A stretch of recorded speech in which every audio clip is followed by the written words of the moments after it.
السلام علیکم ورحمۃ اللہ وبرکاتہ۔ آج کل یوتھ میں ہمیں ایک ڈبیٹ نظر آتی ہے۔ دیر از دس برننگ کویسچن، اور یہ سوال کبھی بھی ہیومن ہسٹری میں اتنا نہیں کیا گیا۔ اللہ تعالیٰ نے ہومو سیکشوالٹی کو کیوں حرام کہا ہے؟ اور یہ کہ آخر یہ حرام ہے بھی کہ نہیں؟ اس میں کیا نقصان ہے؟ دو لوگوں کا اپنا پرائیویٹ معاملہ ہے۔ After all they are not harming anybody else, are they? So yes, we live in times where this is not just practiced, but it is now endorsed and even celebrated by us Muslims as well. اور نہ صرف یہ بلکہ دوسروں کو بھی force کیا جا رہا ہے کہ وہ اس کو ایکسیپٹ کریں، اور اگر کوئی اس کے خلاف بات کرتا ہے تو اس کو بگٹ، ہوموفوبس، ایکسٹریمسٹ کہا جاتا ہے۔ تو پہلی چیز، اگر کسی شخص میں سیم سیکس اٹریکشن موجود ہے تو کیا ہم ایسے شخص کو ہومو سیکشول کہیں گے؟ نہیں، کیونکہ بالکل جیسے ایک مرد کسی عورت کی طرف اٹریکٹ ہو سکتا ہے لیکن اس کو ہم زانی نہیں کہیں گے محض اس کی فیلنگز کی وجہ سے، بالکل اسی طرح کسی کی فیلنگز کی وجہ سے اس کو ہومو سیکشول کہنا بہت بڑی زیادتی ہے۔ Words matter, it often creates the way we view the world. ہم جب کسی بھی طرح کی ڈیزائرز یا اٹریکشن کو لیبل دیتے ہیں، we create a reality that interprets an action. تو اپنے آپ کو ہومو سیکشول کہنا، that I find myself attracted to the people of the same gender, these are two completely different things.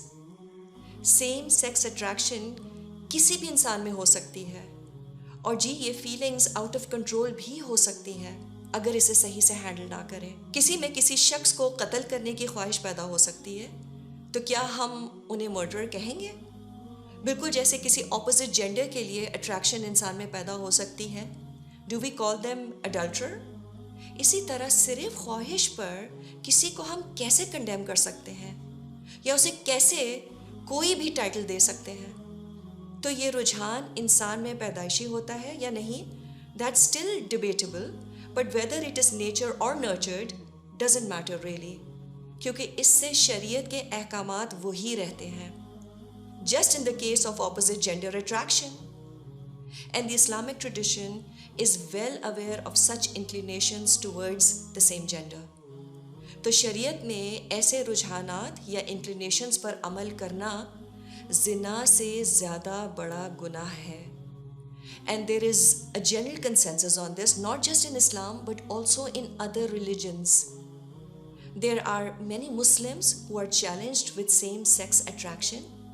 And let's not forget, this person can very well be your friend, your family member. It could be you too. ہم نے ان کو alienate نہیں کرنا، ہم نے ان کو assist کرنا ہے تاکہ وہ ان بیہیویئر سے اپنے آپ کو بچا سکیں۔ بالکل جیسے کوئی شخص اپوزٹ جینڈر کی طرف اگر اٹریکشن محسوس کرے تو ہم اس کی اصلاح کرنے کی کوشش کریں گے نا، اسے اللہ سے جوڑنے کی کوشش کریں گے تاکہ یہ انسان کوئی گناہ نہ کر بیٹھے۔ بالکل اسی طرح ان لوگوں کو بھی کاؤنسلنگ کی ضرورت ہوتی ہے، so that they don't act on their inclinations and commit a sin۔ اور اگر کوئی شخص اس طرح کی ڈیزائرز کے باوجود اپنے آپ سے جہاد کر رہا ہے، it's absolutely commendable, this is something پریز ورتھی۔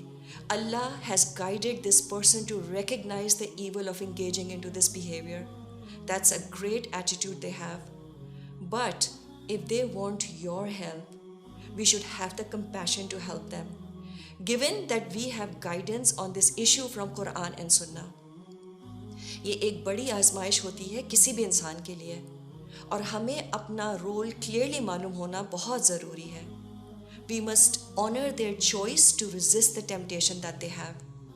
پھر ہمیں احادیث سے یہ بھی پتہ چلتا ہے کہ اللہ نے کوئی بیماری اس دنیا میں پیدا ایسی نہیں کی ہے جس کا علاج موجود نہ ہو، چاہے وہ فزیکل illness ہو یا mental illness ہو۔